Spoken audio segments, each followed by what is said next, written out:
What do Pesach, Mitzrayim, Geulah, and Mashiach have to do with why Bitachon is suddenly everywhere right now?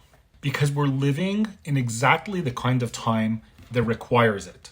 And I don't think that's random. There are certain times in history where Hashem opens up exactly what the world needs. New openings, new tools, new access, new depth. When it was time to make the Torah more available, the printing press came into the world. When the world needed new ways to connect to Hashem, Chassidus came into the world. When it was time for Torah to spread even further, there were more commentaries and translations that became available. At every stage, Hashem gives the generation exactly what it needs. And I believe that our generation needs Bitachon. That is why more people are learning Shar Habitachon, more people are listening to shiurim and podcasts about Emunah and Bitachon, more Sfarim are being written, more people are talking about trusting in Hashem. Because we're living right before Geulah. We're living in the footsteps of Mashiach. And one of the missing pieces is that we have to become the kind of people who are able to hear Mashiach. That reminds me of a question I was asked at the Ask Us Anything table. A young girl came over with her father and asked, when is Mashiach coming? It was such a pure question coming from a pure place. So I told her about a Gemara where Rabbi Yoshua ben Levi asked that exact same question. He met Eliyahu Hanavi and he asked him, when is Mashiach coming? Eliyahu told him to go ask Mashiach himself. He said Mashiach was at the entrance of Rome. So he goes to visit Mashiach and he asks, when are you coming? And Mashiach answers him, Hayom, today. So Rabbi Yoshua ben Levi got really excited. He goes home to get ready. And that makes sense. We hear about people packing suitcases, getting ready for Mashiach. We have to think, are we actually ready for Mashiach? Are we ready to just drop everything and go greet Mashiach? But Mashiach didn't come that day. And Rabbi Yoshua ben Levi was disappointed. And he went back to Eliyahu Hanavi and he said, what happened? You told me to ask him, and he told me that Mashiach was coming today, Hayom, and he didn't come. So Eliyahu Hanavi explained that Mashiach was just referring to a pasuk from Tehillim, Hayom im bekolo tishma'u. Today, if you listen to his voice. That's a very deep answer, but what does it actually mean? To understand this, we have to go back to another moment where hearing was everything. Chazal tell us that the final Geulah is going to be just like the first. So let's take a look at what happened at the beginning of the first Geulah. Moshe Rabbeinu came to Bnei Yisrael and he told them that Hashem remembered them, that the Geulah was coming. He was ready to take them out of Mitzrayim, out of Egypt, out of slavery, to be his nation. But they couldn't hear him. The pasuk says, "V'lo shamua Moshe mikotzer ruach u'me'avodah kasha." They were too crushed by the weight. Their spirits were crushed. There was too much on their shoulders. It was too hard for them. They were overwhelmed. And we know the same thing in our own lives. There are times where we could juggle many different things at the same time. But when a crisis shows up, whether it's health or finances or relationships or pressure, something heavy shows up in your life and it can weigh down so much on you that you can't focus on anything else. You can't think about anything else. And then even a little extra thing becomes too much to handle. Somebody asks you a small favor, a tiny request, one more thing, and you just can't handle it enough. It's the straw that breaks the camel's back. Not because the straw is so heavy, because the camel is already carrying too much. That is where Bnei Yisrael was. Moshe comes with the message of Geulah and they can't hear it. And that is very deep. When you're carrying too much, you can't hear anything, not even Geulah. But then something changes. Bnei Yisrael start to see Hashem's hand in everything. They watch Hashem make fools out of the Egyptians.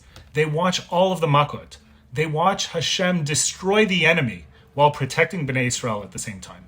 And with every step, their bitachon grows and grows.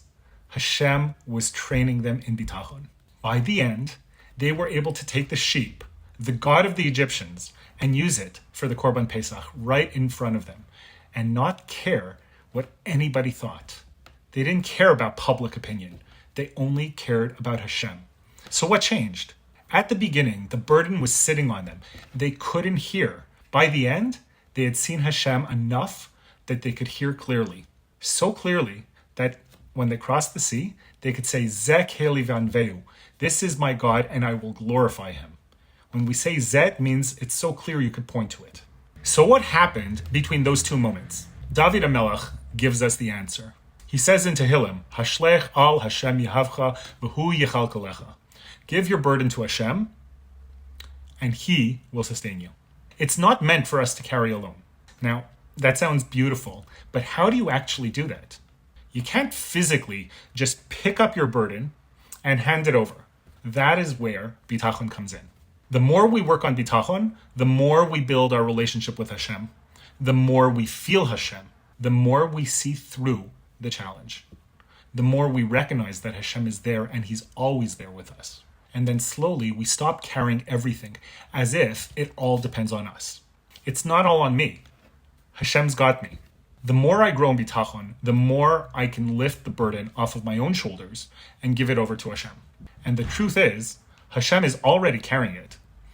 We just don't realize it because we're so focused on the burden itself. So we have to open our eyes and our ears, because the more we open our eyes to see Hashem and the more we open our ears to hear Hashem, the more we prepare ourselves to hear the call of Mashiach. And that is why Bitachon matters so much right now. Chazal described the time before Mashiach as a time when things break down. It's a time of chutzpah, a time of instability, a time when the world becomes harder and more confusing than ever. And the conclusion of that Gemara is, Ve'al mi yesh lanu lihishayin? Al Avinu shebashamayim. Who do we have to rely on? Only our Father in heaven. That is the point. Not just to know intellectually, to actually live that way. Because knowing is not enough. You can believe that Hashem exists, that Hashem runs the world, that everything has a reason, that everything is for the absolute best, and still not live with real bitachon. The Torah says, V'yadata hayom v'shivata el levavecha. You have to know it, and you have to bring it into your heart. That's the hardest part. It's hard to take something from your head and bring it into your heart. You can know that eating extra donuts and dessert and more calories than your body needs, that you're going to gain weight, and it's not healthy for you. You know it. So why do some people still do it? Because knowing something and living it are not the same thing. And that's exactly how it is with Bitachon. Bitachon has to be trained. It has to be repeated. It has to be built into you. Because Bitachon is like a muscle. The more you work it out, the stronger it gets. But if you stop working it out, it starts to get weaker. I see that in my own life. If I stop working on my trust in Hashem and on my relationship with Hashem, I start to slide back. So we need two things right now. We need to build Bitachon into our systems, and then we need to keep growing it every single day. That is one of the reasons that I created Habitachon, a free way to help people build the habit of growing in Bitachon every single day. But that's just the minimum, because Bitachon is not just intellectual. It's not enough to just read a sefer. It's not enough to just listen to a shir or a podcast. It's not enough to just listen. You have to bring every part of yourself into it. You have to read, you have to think, you have to talk, you have to discuss it, you have to visualize it, you have to imagine, you have to speak to Hashem throughout the day. When you're walking, talk to Hashem. When something goes right, thank Hashem. When you need help, ask Hashem for help. Build the relationship, because Hashem is there, always. And that is also why I created Unshakable. Because people don't just need inspiration. We need training. We need a way to actually build Bitachon into ourselves so that when life gets heavy, we don't collapse under the weight of it. Unshakable is a 7-week training to build the foundation of Bitachon into your being so that no matter what happens in life, you are stronger, steadier, and more able to handle it. If someone's weak and you hand him a 50-pound barbell, he can't handle it. But if he trains and he gets stronger, that same 50-pound barbell becomes manageable. That is what Bitachon does. Struggles, challenges, health, finances, relationships, pressure, they are all part of life. But the stronger you get, the steadier you get, and the less crushed you become by everything that you're carrying. In fact, you stop carrying it alone, or at all. Each week of Unshakable has a different theme.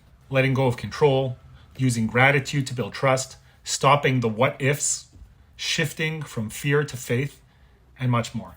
And each day of each week approaches that theme in a different way.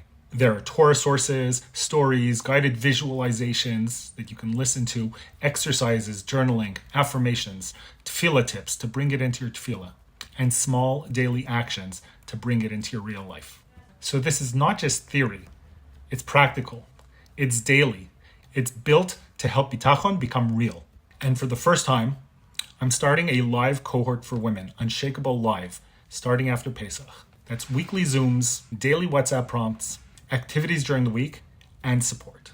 And for people who want additional meditation-based paths into this work, I also created Open Hands, a 30-day guided meditation program to help you move from tight control to open receiving. Because the goal is not just to understand Bitachon. The goal is to live it. Chazal teach us that we were redeemed in Nissan and we will once again be redeemed in Nissan. Pesach is not just a story of redemption. Pesach is training in Emunah and Bitachon. This is one of the greatest of our generation, right now. We are so close, so let's stop carrying everything alone. Let's lean into Hashem. Let's grow in our Bitachon. Let's become the kind of people who can actually hear the Geulah. If you want a free place to start, you could start with Calm in the Chaos. The link is below. If you want the full guided training, go to Unshakable. And if you're a woman who wants live support and structure after Pesach, look at Unshakable Live.